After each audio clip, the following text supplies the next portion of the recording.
Hello guys, ബർത്ത്ഡേയുടെ തലേ ദിവസം അമ്മയൊക്കെ വന്നപ്പോഴത്തേക്ക് ചിക്കൻ കറി വെക്കാൻ വേണ്ടി സവാള അരിഞ്ഞപ്പോൾ കുറച്ച് ഏറെ അറിഞ്ഞു അറിയാണ്ട്.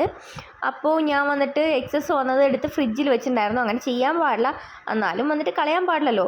ആ സവാളനെ ഞാൻ എടുത്ത് ഉപ്പിട്ട് തിരുമ്മിയിട്ട് ഒരു അരമണിക്കൂർ റെസ്റ്റ് ചെയ്യാൻ വെച്ചു. എന്നിട്ട് വെള്ളമൊക്കെ മാറി കഴിഞ്ഞപ്പോൾ അതിലേക്ക് അത് പിഴിഞ്ഞെടുത്ത് അതിലേക്ക് പച്ചമുളക്, ഇഞ്ചി, ഉപ്പ്, പിന്നെ കടലമാവ് 3 സ്പൂൺ, അതേപോലെ നമ്മുടെ മൈദ 3 സ്പൂൺ, അതിലേക്ക് നമ്മുടെ പെരിഞ്ജീരകം പൊടിച്ചത് കുറച്ച്, പിന്നെ ഒരു 1/2 ടീസ്പൂൺ മുളക് പൊടി, ഇത്രയും സാധനം കൂടെ ചേർത്ത് ആവശ്യത്തിന് ഉപ്പ് ഞാൻ ആഡ് ചെയ്തിട്ടുണ്ടായിരുന്നു. ഓൾറെഡി സവാളയിൽ ആദ്യം ആഡ് ചെയ്തിട്ടുണ്ടായിരുന്നു. പിന്നെ ആവശ്യത്തിന് കൂടെ ആഡ് ചെയ്ത് നന്നായിട്ട് വെള്ളം ചേർക്കാണ്ട് ആ സവാളേൻ്റെ നീരിൽ തന്നെ നന്നായിട്ട് തിരുമ്മി വെച്ച് അതിനുശേഷം പാൻ ചൂടാക്കി അതിലേക്ക് നമ്മൾ ഉള്ളിവടയായിട്ട് നടുക്കുകൊണ്ട് അധികം കട്ടിയില്ലാണ്ട് പരത്തി വേണം നമ്മളൊന്ന് ഫ്രൈ ചെയ്തെടുക്കാനായിട്ട്. ഉള്ളൊക്കെ മൊരിഞ്ഞ് നല്ല ക്രിസ്പി ആയിട്ടുണ്ടായിരുന്നു. അടിപൊളിയായിരുന്നു ഗൈസ്, എനിക്ക് നല്ല ഇഷ്ടമായി, സൂപ്പറായിട്ടുണ്ടായിരുന്നു.